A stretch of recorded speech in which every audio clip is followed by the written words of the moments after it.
पूज्य बेन श्री के वचनामृत बोल 53 और 54। विषय निवृत्ति प्रतिकूलता।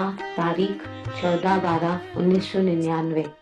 नमो अर्यंताणम नमो सिद्धाणम नमो आयर्याणम नमो उवज्जायाणम नमो लोये सवसावणम नमो समय साराय स्वानुभूत्या चकास्ते चित्त भावाय भावाय सर्वभावांतरचिले मंगलम भगवान वीरो मंगलम गौतमो गणि मंगलम कुंद कुंदार्यो जैन धर्मोस्तु मंगलम सर्वमंगल मांगल्यम सर्वकल्याणकारकम प्रधानम सर्वधर्माणम जैनम जयतु शासनम ओंकार बिंदु संयुक्तम नित्यम ध्यायन्ति योगिनो कामदम मोक्षदम चैव ओंकाराय नमो नमः।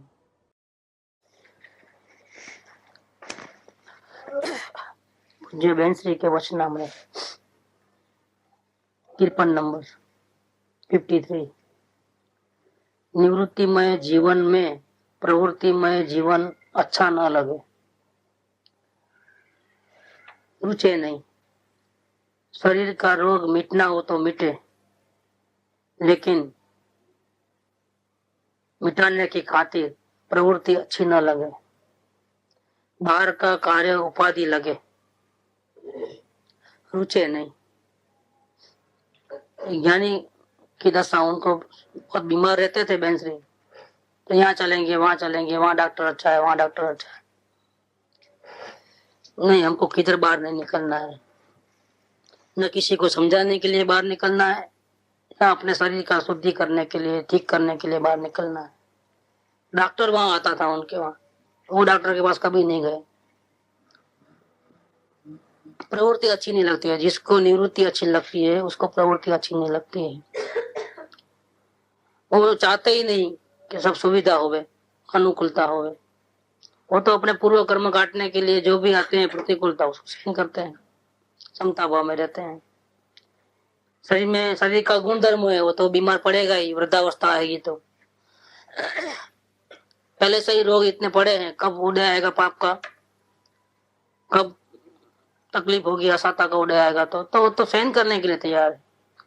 ज्ञानी कभी भी असाता के उदय को वो हट जावे और साता हो जाए, सुविधा मिले, ऐसी चाहना नहीं रखते।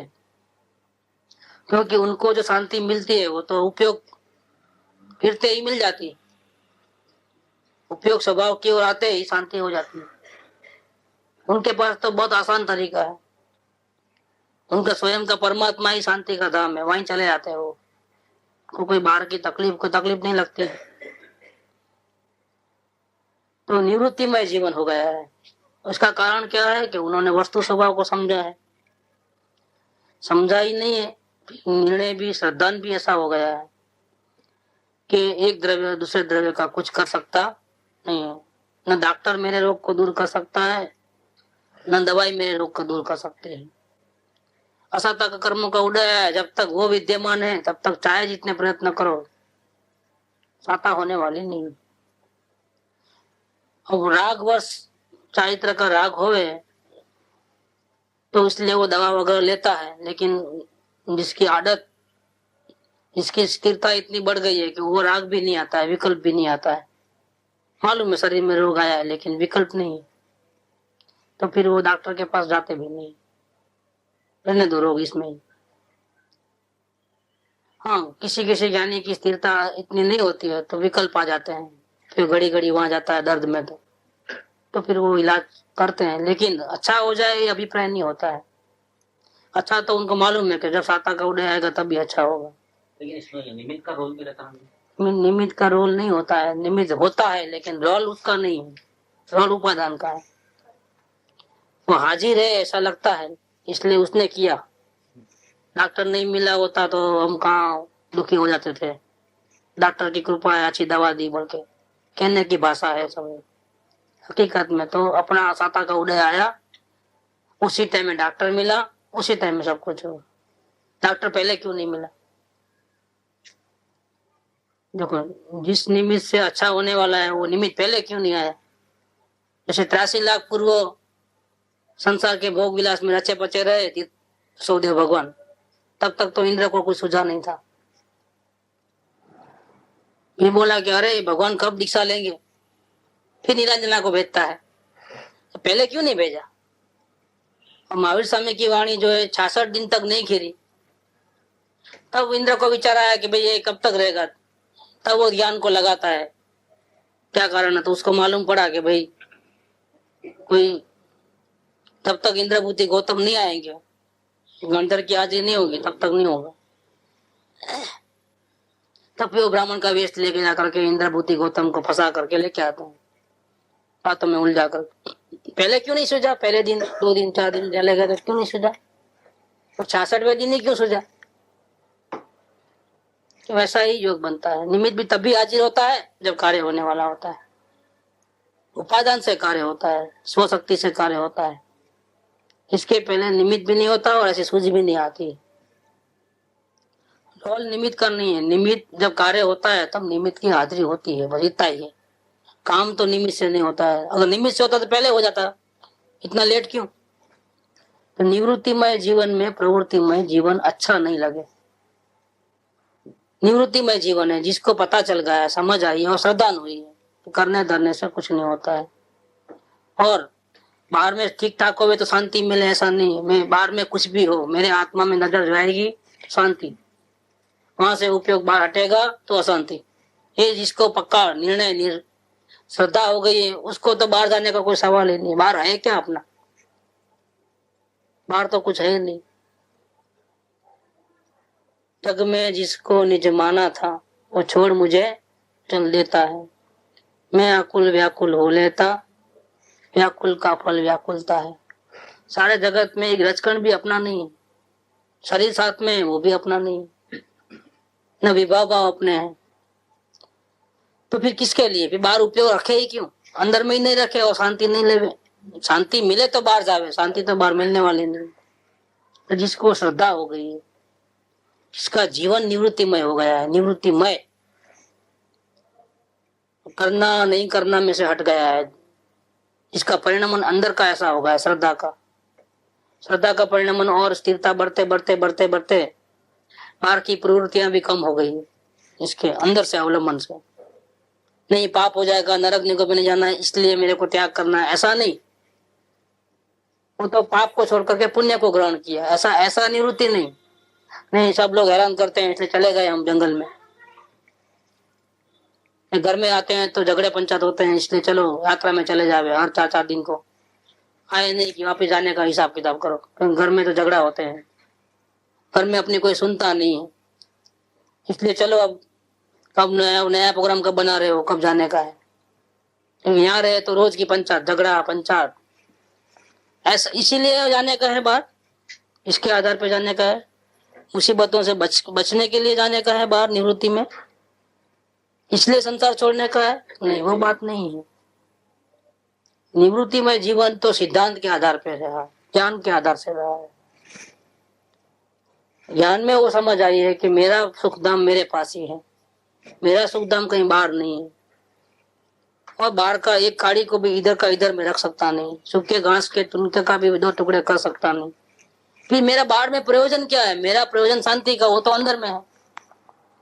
तो ये ऐसी अंदर में श्रद्धा और अंदर की स्थिरता बढ़ते बढ़ते बढ़ते बढ़ते जितनी स्थिरता बढ़ती है उतना उतना क्या होता है कि बाहर के जीवन में भागम दौड़ी है वो पसंद नहीं आती है। बहुत देर तक, बहुत लंबे समय तक पसंद नहीं आएगी तो टेंशन सहन नहीं कर पाएगा, तो क्या होगा, तो भले आमदनी हो लेकिन हमको नहीं चाहिए करके छोड़ देगा। ऐसा छोड़ते जाएगा, वो प्रवृत्ति को कम करते जाएगा। अंदर की स्थिरता बढ़ेगी तो टाइम तो चाहिए ना अंदर में रहने का। अंदर में शांति है लेकिन टाइम तो है नहीं इसकी उपासना करने का, ध्यान का समय नहीं है, स्वाध्याय का समय नहीं है, सत्संग का समय नहीं मिलता है। कैसे बाहर में से कट करेगा तो अंदर जाएगा। जिसको अंदर की शांति का स्वाद चखा है वो तो धीरे धीरे धीरे धीरे सब प्रवृत्तियों को कम करते जाएगा। बाहर की धंधा भी करना है लेकिन वो ही लिमिटेड हो जाता है। लिमिटेड में अनलिमिटेड हो जाए लेकिन टाइम बढ़ता नहीं है, सत्संग के टाइम में सत्संग बराबर हो जाता है, ध्यान के टाइम में ध्यान बराबर हो जाता है। तो ये प्रवृत्ति छोड़ करके धंधा नहीं, ऐसा करके वो अपना जीवन में कम करते करते करते फिर धंधे को भी छोड़ देता है, प्रवृत्ति को छोड़ देता है। और इनका जीवन तो बहुत निवृत्तिमय था, 10 बाय 10 के रूम में से बाहर नहीं निकलना ही नहीं चाहते थे। बीमारी डॉक्टर को जाना पड़ेगा वैसा भी नहीं, डॉक्टर खुद आता था। फिर क्या डॉक्टर को बोले कि वो उनको पड़ी नहीं है शरीर की कुछ, और हमारे लिए तो भगवान जैसे है, मेहरबानी करो। तो डॉक्टर फी लेता नहीं था, उल्टा राजी खुशी से आता था। जब उनको टाइम होता था तब डॉक्टर आता था, उनका ध्यान का समय होता था तो डॉक्टर को भी मना कर देते थे, भैया नहीं अभी। डॉक्टर को मालूम रहता कौन से टाइम में फ्री रहते हैं, वो टाइम में डॉक्टर अपना अरेंजमेंट करके आता था। अपने टाइम में से कटिंग बटिंग नहीं आए तो नहीं आए, हमको जरूरत नहीं, हमको कहाँ जरूरत है कुछ। ऐसा कोई जात की किसी की अधीनता नहीं, कोई जात की चाहना नहीं, अंदर में पूरा शांति मिलती थी। बाहर की क्या जरूरत है उसको, बाह्य आधार की जरूरत नहीं। ऐसी निवृत्ति में जीवन हो गया था। तो फिर इसमें प्रवृत्ति करो, यहाँ चलो वहां चलो, तो सवाल ही नहीं होता है। हैदराबाद मंदिर बन रहा है, आप चलो, मैं तो ये 10 बाय 10 के रूम में से बाहर नहीं निकल, नहीं फिर वो स्वस्ति करना है ध्वजा के ऊपर, वो करना है ये करना है। आप उसका दूसरा कोई उपाय समझो, हम तो नहीं आएंगे। नहीं इतना आप गुरुदेव भी नहीं, अभी आप ही हो, हम नहीं आएंगे, हम इस रूम में से बाहर नहीं निकलेंगे। तो क्या करना, आपको जो ठीक लगे, लेकिन हम तो नहीं आएंगे। ईंटों पे स्वस्ति करना था, वो भी वहां जाकर के कराना पड़ा।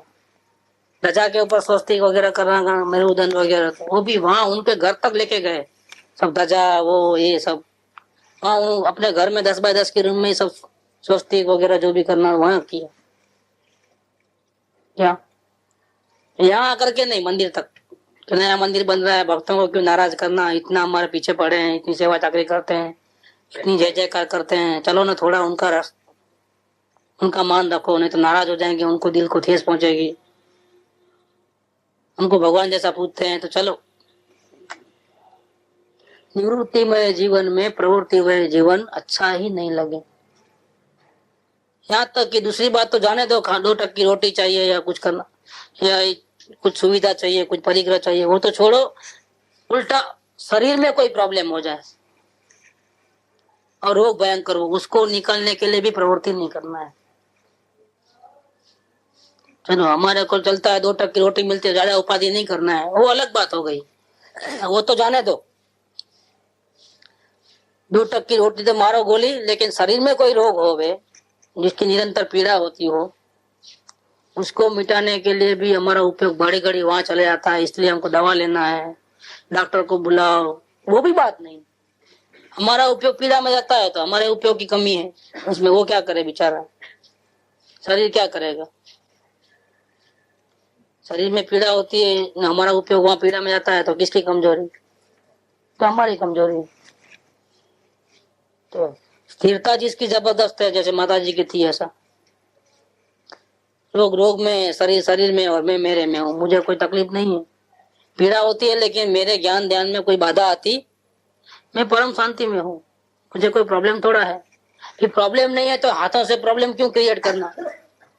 उपयोग को बाहर लेके जाके प्रवृत्ति में जाकर डॉक्टर के पास जाकर के दवाइयां लेकर के काय को मगज मारे सब सरदर्द, इतना भी बोझा नहीं उठाने का। शरीर का रोग मिटना हो तो मिटे, न मिटना हो तो न मिटे, सुविधा हो तो हो, न हो तो न हो। हमको संयोग के भरोसे पे हम है भी नहीं ना, रोटी के भरोसे पे भी नहीं है और दवा के भरोसे पे नहीं है। और ये भी हमारे को इतना अपेक्षा नहीं है कि शरीर अच्छा हो जाए, जल्दी से मौत आ जाएगी तो उससे डर भी नहीं लगता है। क्या कोई डर बर नहीं है, क्योंकि हमारा परम धाम हमारे पास है, उसका हमने देखा है खजाना, वो कभी खुटने वाला नहीं है। उसमें अनंत शांति अनंत गुण भरे पड़े हैं, उसमें से कोई एक भी रत्ती भर भी कम होने वाला नहीं है। हम क्यों इतना टेंशन करें, हमको क्यों मौत की डर लगे। तो अभी हम तो अंदर में रहते हैं, हमारे में रहने की आदत है, सारे बाहर में कुछ भी तकलीफ हो अंदर में रह सकते हैं, हमको कोई प्रॉब्लम नहीं है शरीर में रोग आने से। फिर हम इतनी प्रवृत्ति करके अपने उपयोग को बाहर क्यों ले जाए, आत्मा से दूर। हमको प्रवृत्ति अच्छी लगती है। शरीर का रोग मिटना हो तो मिटे, लेकिन उसके लिए भी प्रवृत्ति करना अच्छा नहीं लगे। तत्व प्रचार करना है, न गुरुदेव का नाम रोशन करना है, भैया नहीं, हमको तो हमारा आत्मा का करना है। क्या यहाँ बैठे बैठे जो होवे वो होवे, और जो भी आते तो भी हम नाम, मैं ऐसा बोलती हूँ ऐसा नहीं, गुरुदेव ऐसा कह गए हैं, हर बात में गुरुदेव ऐसा, तो गुरुदेव का नाम तो अपने आप रोशन होता ही है। उसके लिए कोई स्पेशली जाकर के झंडा झाड़ के आना गुरुदेव के नाम का, सब मंडली इकट्ठा करना, सबके दिमाग का भूसा निकालना, और दिगंबर धर्म ही सच्चा है, गुरुदेव का कहा ही सच्चा है, आप मानो ही मानो, गलत प्रवृत्ति मत करो, इतना भी बोझा नहीं है हमारे, इतना भी नहीं, ये प्रवृत्ति भी नहीं चाहिए हमारे को, प्रचार प्रसार भी हमको नहीं करना है, स्वयं हो जाए तो हो जाए,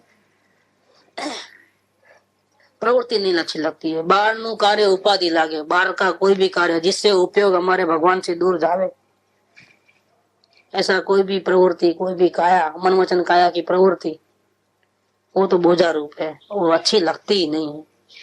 निवृत्तिमय जीवन में तो ऐसा होता है, ये ज्ञानियों का परिणाम है। अब अपने मुमुक्षु की बात करेंगे, अवलोकन में क्या होता है,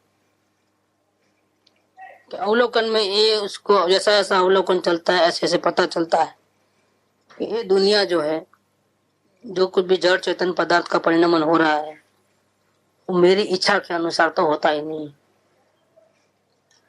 वो अपने हिसाब से चलते हैं। मैं भले इच्छा करूं या न करूं, तो क्या होता है, अंदर में एक भाव पैदा होता है, फिर मैं बेकार का इच्छा क्यों करूं, क्यों कर्म बांधू, ऐसा करके समझ में आकर के वो प्रवृत्ति को, प्रवृत्ति नहीं लेकिन प्रवृत्ति के भाव को छोड़ता है।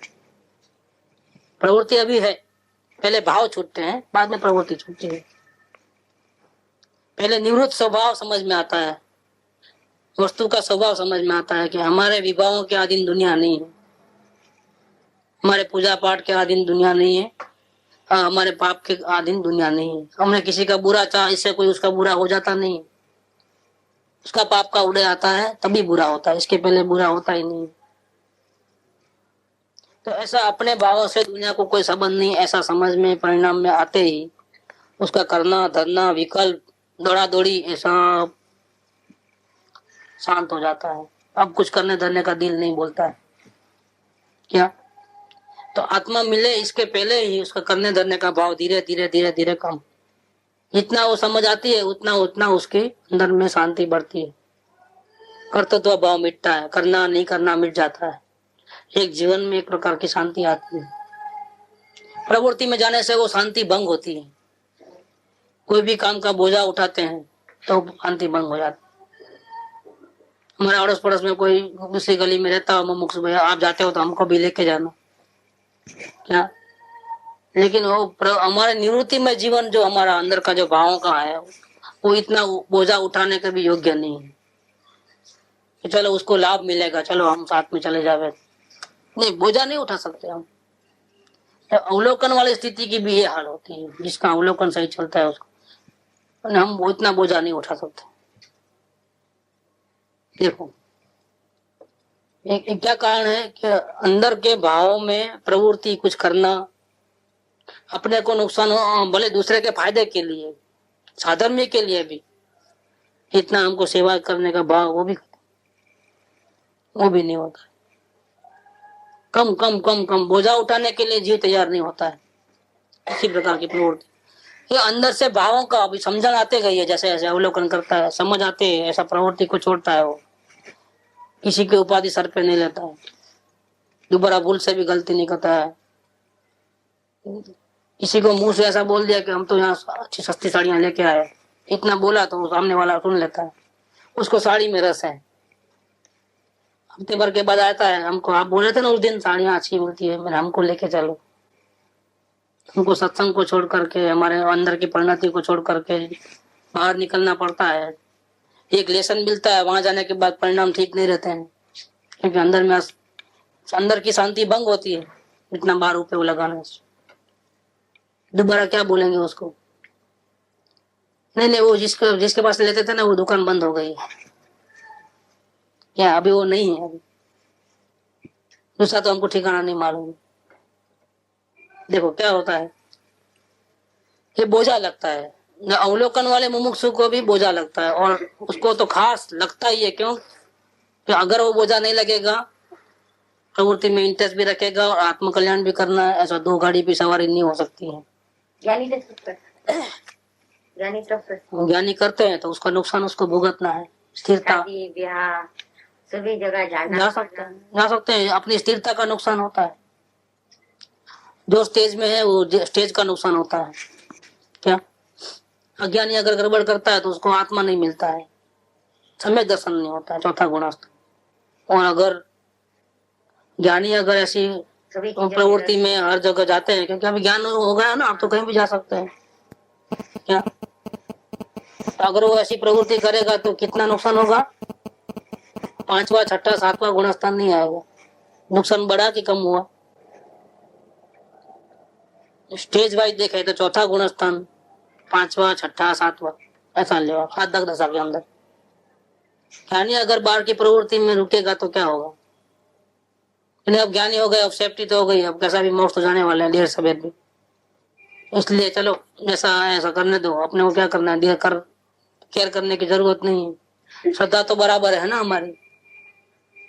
ऐसा करके वो सत्संग को मिस करेगा, अपने परिणामों का अवलोकन नहीं चलेगा, स्वच्छंद प्रवृत्ति करेगा तो नुकसान बढ़ेगा कि कम होगा, ये मैं बोलना चाहता। पंचम गुणस्थान नहीं आएगा तो नुकसान कितना? मुनिराज नहीं बनेगा तो नुकसान कितना होगा? कितनी शांति को गंवाता है। चौथे गुणस्थान में शांति ज्यादा होती है कि 5वें गुणस्थान में? चौथे गुणस्थान में शांति ज्यादा होती है प्रवृत्ति या मुनिराज की भूमिका में? तो चौथे गुणस्थान में आ गए तो अभी आगे नहीं बढ़ना है, शांति ज्यादा नहीं चाहिए हमारे को। हो गया परमात्मा, चौथे गुणस्थान परमात्मा हो गया कि नहीं? वो नुकसान ज्यादा होता है। वर्तमान में भी देखो तो अशांति में अशांति जो देखती इतनी थोड़ी अपने में कैपेसिटी है जो हम ऐसे वातावरण वर्तमान में भी जितना उपयोग बाहर जाता है उतनी अशांति ही है, उतना टेंशन बढ़ता है, बोझा बढ़ता है और शांति का नुकसान होता है वो अलग। एकदम अपूर्व शांति का नुकसान करता है वो जी, जानबूझ करके सब कुछ समझ में होने पर बस। तो जानबूझ के करता है तो नुकसान भी ज्यादा होता है। चौथे गुणस्थान में तो बहुत अल्प शांति मिलती है और 5वें 6वें गुणस्थान में 7वें गुणस्थान में कितनी शांति मिलती है? 7वें गुणस्थान में तो इतनी शांति मिलती है कि 6वें 7वें गुणस्थान में है कि कपड़े की भी अधीनता नहीं रहती है,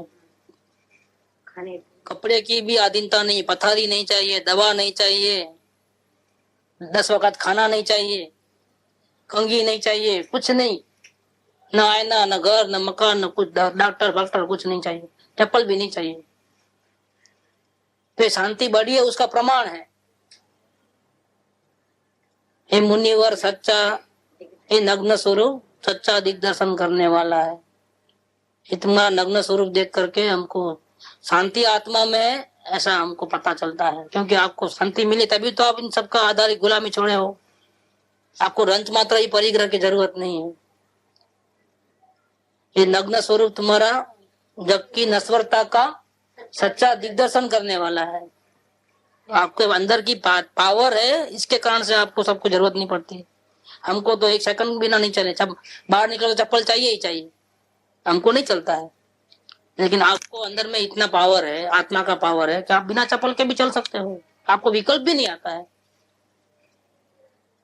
क्या ठंडी बहुत पड़ती है तो मैं ऐसा जाऊंगा करके नहीं आया सुबह में, इस प्रकार से नहीं होता है। तो ठंडी हो या गर्मी हो, कपड़े की जरूरत नहीं, अधीनता नहीं, अंदर की ताकत इतनी बड़ी है। शांति कितनी मिलती होगी, इतनी शांति अंदर में पड़ी है हमारे, प्रवृत्ति तो रुचे ही नहीं, बिल्कुल रॉन्ग प्रोसेस हो गया अभी। इतना डिपेंडेंस बाहर का रहता है, तो इतनी सब शांति हमको मिल सकती है अभी भी वर्तमान में, अगर हम अंतर्मुख पुरुषार्थ जारी रखे तो। अंतर्मुख स्थिरता बढ़ाएंगे तो ही ये सब आएंगे ना, 5वां गुणस्थान 7वां गुणस्थान जो भी आए। इसके जगह पे वो क्या करता है, ये शांति को तो गंवाता ही है और इतना उपयोग बाहर रहता है, उतनी अशांति को ला लेता है, खरीद लेता है, समझ होने पर भी दंड भी ज्यादा है इसका। इसलिए ज्ञानी को निरंतर सावधान रहना है। जब तक परमात्मा नहीं बना है तब तक शांति से बैठना नहीं। पर जो मोक्ष से ज्यादा ज्ञानी को सावधान रहनी चाहिए। हाँ बोलते हैं मुमुक्षु सावधानी है, क्योंकि उसको जो आत्मा नहीं मिला है तो सावधान रहता ही है सावधान रहता मुमुक्षु। ही।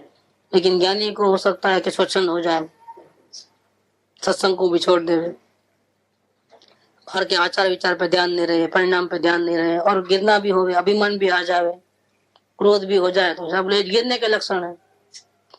ज्ञानी को 5 मुद्दे तो गिरने के लक्षण है। अतिशय क्रोध, कठोर वचन, प्रमाद, ज्ञान का अभिमान, बुद्धि की कमी, ये 5 मुद्दे तो उसको भी खतरा रूप है। कल वो भाई अच्छा बोले, ज्ञानी कभी अपने मुंह से बोलते नहीं मैं इतना आगे बढ़ गया, तो वो बोला अगर वो ज्ञानी नहीं है। कौन बाबू? महावीर भाई के भाई। अच्छा, अगर ज्ञानी बोला कि मेरे को ज्ञान हो गया, वो बोलते नहीं। अगर बोला तो वो ज्ञानी नहीं है, कभी बोलते सब। और 2-3 बातें बहुत दिख जाएगी मुझको। तो निवृत्तिमय जीवन में प्रवृत्तिमय जीवन अच्छा नहीं लगता है। तो अवलोकन से उसका अंदर का परिणाम, पहले प्रवृत्ति रहती है अवलोकन के समय में, लेकिन प्रवृत्ति करने का भाव, करना नहीं करना, वो कम होते होते होते होते अंदर से तैयारी होती है, अंदर की निवृत्ति होती है। फिर बोझा लगता है, कहीं शादी ब्याह में जाना है तो कब जावे यहाँ से, कब भागे यहाँ से, ऐसा हो। ये क्या हो गया, अंदर में निवृत्ति की समझ आई है, हमारा टाइम वेस्ट हो रहा है ऐसा लगे, ये कहाँ आके फंस गए ऐसा होता। जिस बात में इंटरेस्ट नहीं है उस बात में बातें सुनना और देखना, जिसमें इंटरेस्ट नहीं है वो बोझा बोझा बोझा लगे, भागू भागू भागू ऐसा हो। ये मुमुक्षु को होता है, जो अवलोकन करता है उसको होता है, उसके परिणाम बदलते हैं।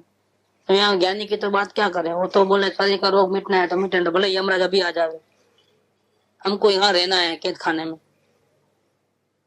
रोग तो हमारा मित्र है, हमको अगर यमराज आ जाता है तो हमको ये दुखों से छूट जाएंगे। कहाँ हमको रहना है इस कैद खाने में, जब तक इस देह में रहेंगे तब तक तो क्या नुकसान है। देखो बाहर से भी बहुत नुकसान है, सर्वज्ञ भगवान के पास नहीं जा सकते हम, सत्संग नहीं मिलता है, मन चाह मिलता है। यहाँ से जाने के बाद सब आपके लिए वेट कर रहे हैं, हम जो सत्संग पूरा मिलेगा 24 आवर्स का, आपकी कमी होगी, बाकी कमी नहीं है। हाँ वैमानिक देव में समझो गए या समझो यहाँ से, तो वहां तो दूसरे ज्ञानी भी बहुत मिलेंगे। कोई तीर्थंकर का जीव होगा, कोई गणधर का जीव होगा, कोई हाँ मुनिराज होगा, उसका जीव होगा, अपने से ही महान बड़े बड़े। अपनी साधना पूरी नहीं कर पाया तो आ गए होंगे वहां पर, जैसे कुनकुनाचार्य देव है, कृपा देव है, ऐसे कांजी स्वामी है, बेंसरी बहन है, कितने ज्ञानी वहां मिलेंगे अपने। उनके साथ उनके दर्शन, उनके साथ बातचीत, ये भी लाभ मिल सकता है। सबसे बढ़िया वहां से उठे और भगवान के पास आए, वो भी हो सकता है रोज। ये आपके हाथ में है, आपको लाभ लेना है तो ले सकते हो। यहाँ तो ये भी नहीं है ना, अपने हाथ में कहाँ है। यहाँ रहना हो ठीक है, कर्म का उदय बांधा है, जब तक रहना पड़ेगा वो अलग बात है। बाकी हम रोग आता है तो घर हड़बड़ा जावे, मृत्यु का प्रसंग आता है नजीक तो हम हड़बड़ा जावे, ऐसा नहीं होता है। राजी खुशी जाते हैं यहाँ से, मृत्यु महोत्सव मनाते हैं। यानी तो अच्छा प्रसंग आया मेरे घर में, शादी का प्रसंग है, वैसा ये मृत्यु महोत्सव मनाते हैं। ढोल बाजे बजाओ कि कैद खाने से छूटना हो रहा है हमारा। जेल से छूटता है तो आदमी को खुशी होती है कि क्या होता है, रोते रोते कभी ज्ञानी जाता ही नहीं दूसरे भाव में, हंसते हंसते ही जाता है। क्या उसको चाहे जितनी बीमारी हो, अंश मात्र भी ऐसा नहीं हो कोई दवा मिल जाए अच्छा हो जाऊं तो अच्छा, भाव भी नहीं आता। नहीं अपने लिए आपके लिए नहीं, लेकिन कई मुमुक्षुओं का उद्धार हो जावे इसलिए भी मैं दवा अच्छा लूं, ऐसा भी नहीं चलता है। क्योंकि मालूम है कि मैं किसी का उद्धार तो कर सकता नहीं, इसका उद्धार होना होता है वो कहीं ना कहीं से आ जाते हैं और समझ लेते हैं, और उनको जो उपादान जागृत होता है सब मिल जाता है उनको। हम किसी को समझा नहीं सके और वो तेरे ऐसा थोड़ा है, ऐसा कोई बंधन थोड़ा है, ऐसा नहीं हो। तो कुदरत का खेल है, जिसका निमित्त निमित्त सब बंद होगा, ऐसा अपने आप हो जाता है। तो मिलना करना होगा। शिष्य को ऐसा लगे कि वो मेरे को समझाते हैं इसलिए मैं आगे बढ़ा, लेकिन गुरु को ऐसा कभी नहीं लगता है कि मैंने समझाया तो वो उसके जीवन सुधर गया, तो चलो अब उसको भी समझाऊं, चलो मैं उसको भी समझाऊं।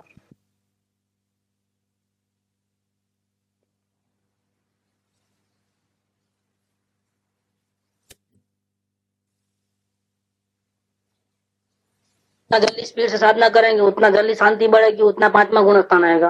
और अगर स्थिरता बढ़ेगी तो आत्मा गुणस्थान आएगा, शांति बढ़ेगी और नुकसान कम होगा। क्या अभी नुकसान ज्यादा है, शांति कम है, फिर नुकसान कम होगा, शांति बढ़ेगी, और नुकसान कम होगा, शांति बढ़ेगी। तो अंदर अंतर्मुख जितना रहे ज्ञानी पुरुष भी, जितनी सावधानी बढ़ाए उसको फायदा है, और जितने प्रवृत्ति में जाएगा उतना नुकसान है। किसके लिए प्रवृत्ति करता है, पूछना चाहिए अपने आप। भाई हमको अभी जीवन भर की रोटी मिलती है कि नहीं मिलती, इतना है कि नहीं है हमारे पास, कि भाई हमने सब हमारा कैपिटल जो है रख दिया बैंक में, तो भी जीवन भर रोटी मिल सकता है। फिर प्रवृत्ति किसके लिए करते हो, आपके पोटले बांधने के लिए, कि ज्ञानी हो गए तो पाप को पाप नहीं लगेगा, ऐसा?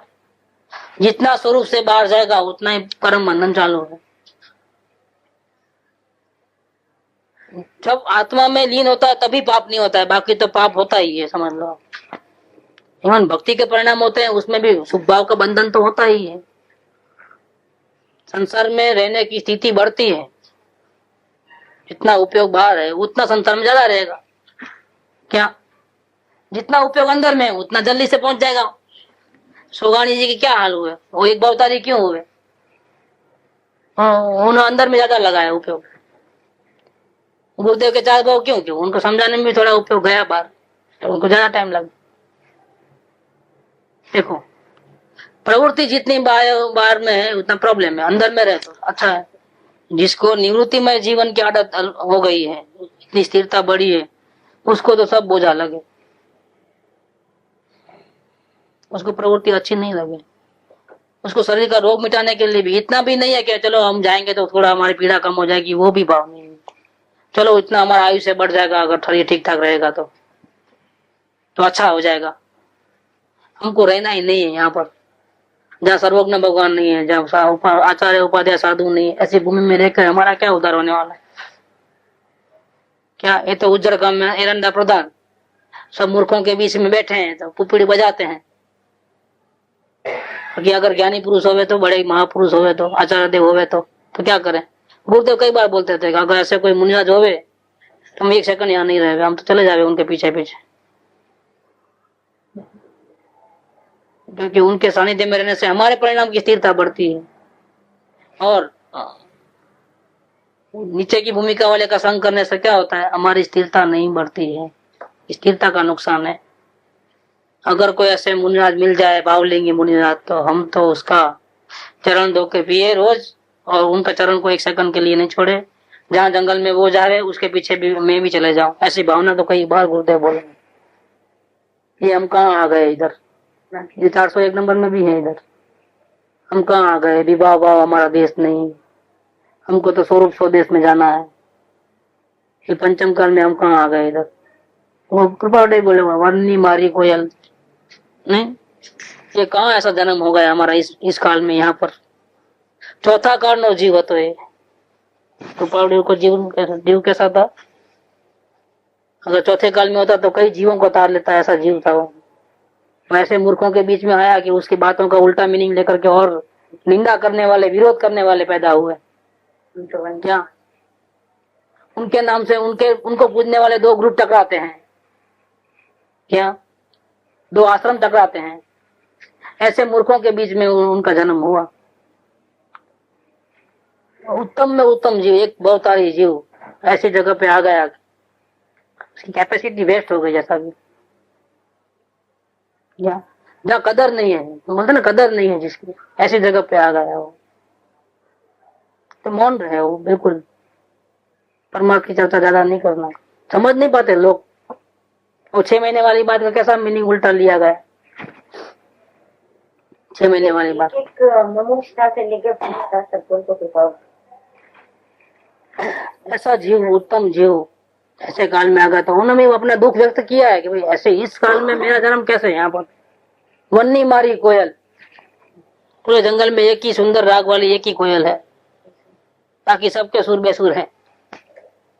कहाँ आ गए हम, वखाना मारे यहाँ अभी चढ़िया सी। પછી हम अपने मन को मनाया कि सिमंदर भगवान ने जीवों का उद्धार करने के लिए गुरुदेव को यहाँ भेजा, नहीं तो वहां से ही चले जा रहे मोक्ष।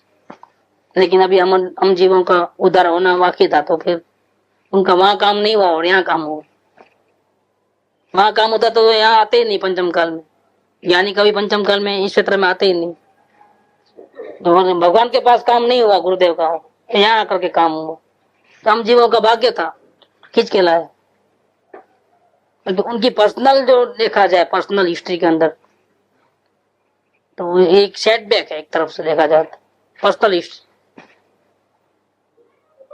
ऐसा लेना है कि निवृत्तिमय जीवन में प्रवृत्तिमय जीवन अच्छा न लगे। शरीर का रोग मिटना हो तो मिटे, लेकिन उसके लिए भी, अपने बॉडी के लिए, दूसरे के लिए तो सवाल ही नहीं है। सेवा चाकरी, मानव सेवा, समाज सेवा, लायंस क्लब, फलाना क्लब, दिखड़ा क्लब, मंदिर बनाना, प्रचार करना, वो तो सवाल ही नहीं है। शरीर में भी अगर कोई रोग हो तो उसके लिए भी हमको कोई प्रवृत्ति नहीं करनी है। इस बहाने भी नहीं कि हमारी स्थिरता कम है, बार बार उपयोग आत्मा में नहीं रहता है और पीड़ा में जाता है, तो चलो ना दवा ले ले, चले जावे डॉक्टर के पास, थोड़ा दिन हॉस्पिटल में रह के आवे। हमको नहीं रहना है। प्रवृत्ति अच्छी न लगे, बाहर का कार्य उपाधि लगे, रुचे नहीं, ये बात इधर इसमें लिया है निवृत्तिमय जीवन में। अब 54 नंबर, અનુકૂળતામાં નથી સમજતો તો ભાઈ હવે પ્રતિકૂળતામાં તો સમજ બે વખત, કોઈ પણ રીતે સમજ, ત્રીજી વખત સમજ, ચોથી વખત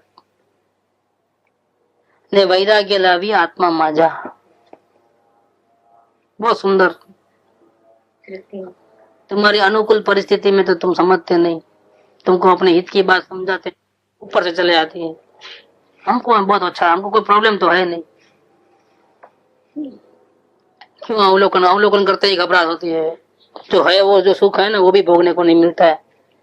जैसे अच्छी मिठाई रोज आती है, घर में बनती हो, लेकिन डायबिटीज हो तो क्या हो,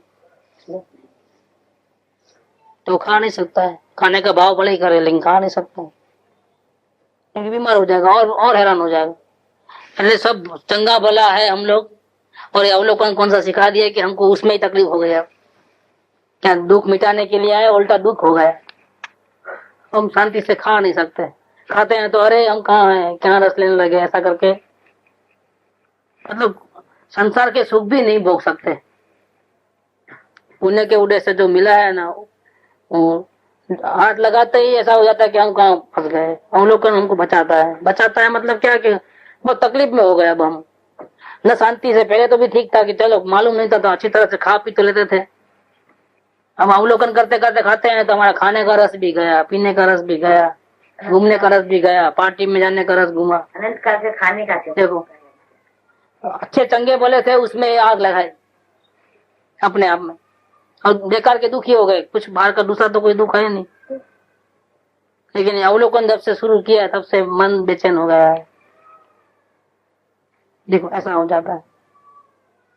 तो अनुकूलता में तो वो सुनना नहीं चाहता है, क्योंकि भोगने में आनंद आता है ना जो, और ये सुखी आदमी का काम भी नहीं है। अनुकूलता होती है और परिग्रह से अपने को आनंद शांति लगती है जिसको, उसको सच्ची शांति का उपाय करना है, ऐसा भाव भी नहीं होता है। क्या तो भाव नहीं होता है तो फिर उसको कितना भी समझाओ तो वो समझने वाला नहीं है। भावना वाला समझेगा। जिसको शांति की भावना होगी, कोई ना कोई समस्या होगी, तो उसको ठीक करने के लिए वो आएगा सत्संग में। बाकी सत्संग में आने का फुर्सत ही किसके पास है। तो यहाँ कहते हैं कि अनुकूलता में तो तुम समझने वाले नहीं हो। क्यों? कि तुम दुखी तो हुए नहीं हो, अपने आप को दुखी तो समझते नहीं हो, और सुख की चाहना नहीं है, भावना नहीं है, तो तुम समझने वाले भी नहीं हो। संयोगों की जब सुविधा होगी तब तो तुमको आत्मा की बात तो अच्छी नहीं लगेगी, वो आत्मा फात्मा की बात लगेगी। क्या? लेकिन कहीं तकलीफ होगी तो फिर वो सुनेगा। तो अनुकूलता में नहीं समझते तो भाई हमें प्रतिकूलता में तो समझ। अनुकूलता में तब तो तुमको पता है तो तुम समझे नहीं, ध्यान दिए नहीं, लेकिन अब प्रॉब्लम जीवन में आते हैं, क्योंकि अनुकूलता कोई हमेशा टिकने वाली नहीं। जिन लोगों ने अवलोकन किया होगा समझो थोड़ी देर के लिए भी सही ढंग से, तो वो लोग आगे क्यों नहीं बढ़ रहे, या सत्संग छूट क्यों गया उनका? क्योंकि बाहर की अनुकूलता में मोह माया में फंसे हुए हैं। जिस दिन उनकी परिस्थिति बदलेगी तो वो लोग गारंटी से वापस आएंगे। क्या अभी क्या है, अनुकूलता या प्रवृत्ति का मारा है उसके ऊपर, तो आत्मा दब गई है। अनादि के संस्कार उल्टे हैं तो दब गई। थोड़ी बहुत अवलोकन की ताकत इकट्ठी की थी, वो दब गई है। लेकिन एक बार भी जिसने स्वाद चखा है ना, जैसी परिस्थिति बदलेगी ना, तब उसके वचन याद आएंगे सदगुरु कि उन्होंने अपने को रास्ता बताया था, तब हम ध्यान नहीं दिए। अवलोकन के सिवा कोई उपाय नहीं है। वापिस चालू करेंगे प्रयोग, क्या उसको चालू करना ही पड़ेगा। समय खराब है उनका। आदमी में कमाने की ताकत होती है, बहुत सारे गुण होते हैं, लेकिन समय खराब होता है तो क्या होता है, जहाँ हाथ डालता है वहां मिट्टी हो जाता है। समझ सब है, हिसाब किताब करना आवे, बातचीत करना आवे, खरीदी बिक्री करना आवे, लेकिन टाइम खराब है तो क्या होगा। ऐसे जिसने एक बार भी अवलोकन का स्वाद रखा हो, कहीं फंस गया प्रवृत्ति में, उधर उधर माया में, बाद में करूंगा ऐसा हो जाता है, तो प्रमाद करता है। उसको पता चलता है कि मैं कहाँ फंसा हुआ हूँ, ऐसा नहीं कि नहीं पता चलता है। लेकिन वो क्या बोलता है कि अब 2 घोड़े पे सवारी होती नहीं है, यहाँ पर तो 2 घोड़े की सवारी चलती नहीं, अभी मेरे को वहां ध्यान देने का होता है। तो फिर वो बोलता है कि 2 घोड़े इधर को छोड़ो, अभी बाद में करना है, लेकिन बाद में पहले ये कर लेंगे, इसको निपटा के बाद में यहाँ आएंगे। ऐसा मोह हावी हो जाता है, प्रतिकूलता का मार या कोई ऐसे अंतराय आ जाते हैं। लेकिन प्रतिकूलता में तो उसके लिए यही मार्ग है। जहाँ अपनी नहीं चलती है तो क्यों नहीं चलती है, क्या करना, बहुत तकलीफ होती है तो कौन बचाएगा, तो वितराग का धर्म बचाएगा। सर्वज्ञ नो धर्म सुस्वर्ण जानी, आराध आराध प्रभावाणी, एना विना न कोई बाण साफ है, एकांत पीछे हजी આગળ। સર્વનો ધર્મ છે, વિતરાગનો ધર્મ છે, એ શાંતિનો સાચો ઉપાય છે। અંત્ર તંત્ર ઔષધ નહીં, જેથી પાપ પલાય, વિતરાગ वाणी विना अवर न कोई उपाय। शांति का रास्ता, शांति कैसे मिले उसकी विधि, और वितराग की भाव सिवा और कहीं भी नहीं मिलेगी आप। तो ये कहते हैं कि भाई अनुकूलता में तो तुम्हारे को होश ही नहीं थे, सुनने का समय भी नहीं था, भागम दौड़ी में लगे हुए थे, लेकिन अभी तुमको शरीर में रोग आया है, ये बच्चे तुम्हारी नहीं सुनते हैं, ये घर में झगड़े होते हैं, ये भाई भाइयों में क्लेश होता है, ये बिजनेस लॉस में जा रहा है, या बुढ़ापा आ रहा है, ऐसे कई प्रकार की शरीर में व्याधि है। ऐसे जब प्रसंग है तो ये दुख को तुम तो भोगते हो, अनुभव करते हो, उस दुख से तुमको छूटना है कि नहीं छूटना है। पहले तो तुम दुख का अनुभव नहीं था, अब तो तुमको दुख का अनुभव है ना, तो इससे तुझे छूटना है कि नहीं छूटना है। तो बोला क्या बात करते हो, हम तो रात दिन यही सोचते हैं कि कैसे उपाधि में से बाहर निकले। क्या बहुत तकलीफ हो रही है। ऐसे जब प्रतिकूल प्रसंग आते हैं तो तकलीफ बढ़ जाती है जीव की। अंदर में ज्ञान तो है नहीं, किसके सहारे शांति से रहेगा वो, और शांति बाहर से तो मिलने वाली नहीं है। तो हाँ जरूर आपको कोई उपाय है तो जल्दी बताओ, देर भी मत करो। क्या बोलेगा वो, अगर आपको हमारे दुख दर्द मिटाने की कोई दवा हो तो जल्दी से बताओ, बहुत हैरान परेशान है हम। तो उस टाइम में अगर दुख से छूटने की भावना में आता है और तब समझाएंगे तो वो समझ जाता है। तो अनुकूलता में तो नहीं समझे, लेकिन भैया तुम प्रतिकूलता तुमको इतनी, अब तो तुम समझने की तैयारी कर ले, क्योंकि ये योग्य भूमिका है। पार में तकलीफ होवे, संयोग अनुकूल नहीं हो, उस वक्त अगर हमारा प्रवेश होवे इस मार्ग में, इतने पुण्य हमारे जागृत होवे और कोई सदगुरु हमको मिल जावे, वितराग की वाणी मिल जाए, उसको समझने का हम प्रयास करें, तो हम बहुत जल्दी से इस वितराग वाणी को समझ सकते हैं, क्योंकि ये योग्य भूमिका है। बाहर में तकलीफ होती है, उस टाइम में हमारा प्रवेश होना चाहिए, तो आसानी से सब बात समझ में आएगी, क्योंकि वो पहले से ही सुनने के इसमें है, रिसीविंग पॉइंट के ऊपर है, वो कुछ रास्ता ढूंढता है सुख का। ऐसी स्थिति के अंदर अगर ये बात मिल जाए उसको महापुण्य के उदय से, और समझाने वाले भी सही मिल जाए, पर्सनल अटेंशन वाले, तो उनका बेड़ा पार हो जाए, क्योंकि वो ज्यादा ध्यान देगा, दूसरा लोग ध्यान नहीं दे पाएंगे। तो हमें प्रतिकूलता में तो समझ कोई पण रीते समझ। प्रतिकूलता आती है तो हमें सत्संग में इसलिए नहीं आया कि ये प्रॉब्लम था, वो प्रॉब्लम था, ऐसा था, वैसा था, नहीं। प्रतिकूलता में तो कैसा भी करके तकलीफ होवे तो जाना ही पड़ता है।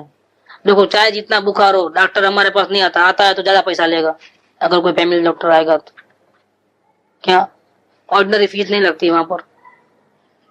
बीमार को खड़ा भी नहीं रह सकता है, ऐसा सब मलेरिया का, ठंडी का बुखार आता है, लेकिन जाना कहाँ पड़ता है। नहीं मैं चल भी नहीं सकता हूँ, डॉक्टर को बोलो यहाँ आ जाए हमारे, तो डॉक्टर का होगा अपना कल्याण, कितनी जगह पहुंचेगा वो। तकलीफ हमको है तो हमको जाना है।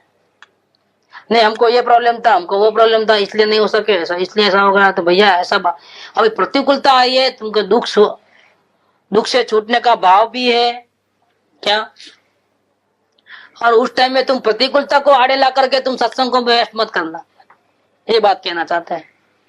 अनुकूलता में तो उधर से चले जाता है, और प्रतिकूलता में एक नया बहाना मिलता है। क्या बहाना मिलता है कि क्या करें, बहुत तकलीफ है, हम वहां तक नहीं आ सकते, आप हमारे घर पे आई समझाने के लिए, क्योंकि हमारे को तो ये प्रॉब्लम है, नल चले आता है इतने बजे, या घर में मेहमान आए हैं, या रोग हुआ है, बुखार है। बुखार है तो डॉक्टर के क्लिनिक तक नहीं आते हो, बुखार है तो यहाँ बहुत लंबा होता है, बहुत देर तक लाइन में खड़े रहना पड़ता है बस की, वहां से बैठना फिर यहाँ आना। बात तुम्हारी सही है, लेकिन तुम दुख से छूटना चाहते हो ना, तुम बुखार से छूटना चाहते हो, तो बुखार है इसका बहाना लेकर के डॉक्टर के पास नहीं जा सकता हूँ ऐसा बोलते हो। डॉक्टर की अपॉइंटमेंट लिया और स्पेशलिस्ट डॉक्टर अपॉइंटमेंट से 2 घंटा बाद में आता है, जब तक बैठे रहते हो कि नहीं रहते हो, भूखे प्यासे नार पेट भी, कि नहीं एक तो मैं बीमार हूँ, ऊपर से भूख बहुत लगी है, चक्कर आने लगते हैं, वो डॉक्टर अभी नहीं आया है, क्या करें। अपॉइंटमेंट लेने के बाद भी ऐसा इतना तकलीफ होती है। डॉक्टर को टाइम पे आ जाना चाहिए, अपॉइंटमेंट लेने के बाद तो बिल्कुल टाइम पे, सिर्फ रिपोर्ट बताने का था और दवा लिखाने की, और कुछ नहीं था। लेकिन नार पेट रहा 2 घंटे तक वहां, लेकिन अंदर में कितनी भी तकलीफ होती है, डॉक्टर को गाली देता है क्या, देता भी होगा तो भी वो आता है, तो डॉक्टर आता है तो कितनी राजी होता है, आ गया अभी जाने को मिलेगा, अभी बुलाएगा, जितने अंदर में धरपत होती है। देखो भाई प्रतिकूलता है तो अब नहीं जाना है वहां तक, भूखा पेट कैसे रह सकता हूँ, 2 घंटे तक कैसे वेट कर सकता हूँ, आने जाने का किराया लगता है, ऑटो तक पहुंचना करना है, सब करता है कि नहीं करता है। यहाँ प्रतिकूलता आती है तो प्रतिकूलता से छूटना भी चाहता है, बंधन से मुक्त भी होना चाहता है, और फिर इसमें ध्यान से नहीं सुनता है, ध्यान से उपयोग नहीं लगाता है, तो बहाना क्या देता है, उसी प्रतिकूलता का देता है। हम इसलिए बराबर नहीं समझ पाते हैं, इसलिए बराबर सत्संग में नहीं आ सकते हैं, क्योंकि हमको ये प्रॉब्लम है, हमको वो प्रॉब्लम है, हमको फलाना है, हमको दिख रहा है, घर में कोई नहीं है, घर में फलाना बीमार है, घर में मेहमान आए हैं, या शरीर साथ देता नहीं है, या तो हमको शादी ब्याह में जाना है, या तो उनको उधर जाना है, या उन्हें रोकते हैं, घर वाले रोकते हैं, अड़ोस पर ऐसा बोलते हैं। देखो कैसा आ गई बात। तो प्रतिकूलता को इस तरह से हम अपने बुद्धि में पेश करता है, प्रतिकूलता इसके जीवन में यहाँ तक हावी हो गई है उसके ऊपर प्रतिकूलता, कि छूटना भी चाहता है दुखों से, लेकिन समझने के लिए उसी प्रतिकूलता को बीच में लाता है। आप समझे बात को? यार चलो ठीक है, हम समझाएंगे आपको कैसे निकलना इसमें से बात। अच्छा मैं आता हूं, लेकिन उसी प्रतिकूलता को बीच में लाता है कि हम इसलिए नहीं आ पाए कि ऐसा हो गया था, वैसा हो गया था, ये हो गया था। अब क्या होगा इसका हाल, अब इसकी क्या पोजीशन होगी। अनुकूलता में तो समझना ही नहीं चाहता, समझाए तो भी ऊपर से चले जाए, क्योंकि शांति की जरूरत नहीं है। अब शांति की जब जरूरत है, तकलीफ है, वो तकलीफ से छूटना चाहता है, उसके लिए वो सत्संग में आने चाहता भी है, लेकिन उसी प्रतिकूलता का बहाना रखता है। घर में कोई नहीं है संभालने वाला, घर में सब नाराज हो जाते हैं, ऐसा हो जाता है, कई प्रॉब्लम खड़े कर देते। तो अनुकूलता में नहीं समझते तो भाई हमें प्रतिकूलता में तो समझ, क्यों प्रतिकूलता मेरे को ऐसी है, मैं समझने का टाइम नहीं, ऐसा बहानाबाजी तुम क्यों करते हो। समझना तो पड़ेगा ही तेरे को, कोई पण रीते समझ ने वैराग्य लावीने आत्मा में जा, समझ करके ये दुनिया का स्वरूप समझ करके, संसार का दुखदायी स्वरूप, वहां कोई अपनी नहीं सुनता है। क्या शॉपिंग करने जा सकते हो, सत्संग में नहीं जा सकते, हमारे घर वाले हमारे आत्मा के विरोधी, हमारे सगे संबंधी हमारे आत्मा के विरोधी। सबसे इस देवचंद भाई से प्यार, बॉडी से, क्या मनोवचन काया की प्रवृत्ति से। लेकिन अगर देवचंद भाई अपने आत्मा की प्रवृत्ति करे तो प्रॉब्लम। एक एग्जाम्पल के तौर पे बोल रहा हूँ, नहीं बिजनेस खराब होता है, वहां जाना होता है, इधर जाना होता है, फलाना होता है, जिकड़ा होता है, सत्संग में नहीं आप जाना है तो ये इतना काम रख करके सत्संग में कैसे गए? नहीं हो सकता है। देखो इस संसार का ऐसा स्वरूप देख करके तुम वैराग्य ला। क्या बोले? प्रतिकूलता में भी तुम समझ कोई पण रीते तुम समझ અને वैराग्य ला कि देखो जिस प्रतिकूलता को से तुम छूटना चाहते हो, जिस बंधन से तुम मुक्त होना चाहते हो और मुक्ति की शिक्षा, मुक्ति की विधि प्राप्त करने के लिए वो सुनहरी अवसर आया है कि चलो तुम छूटना चाहते हो बंधन से, ऐसी सुनहरी तक तुम्हारे जीवन में आई है, उस वक्त भी तुम कौन सा बहाना लेते हो? समझने का टाइम नहीं है, क्योंकि यही प्रतिकूलता है। जिससे तुम छूटना चाहते हो उसको आगे रखते हो और समझने का टाइम तुम्हारे पास नहीं है।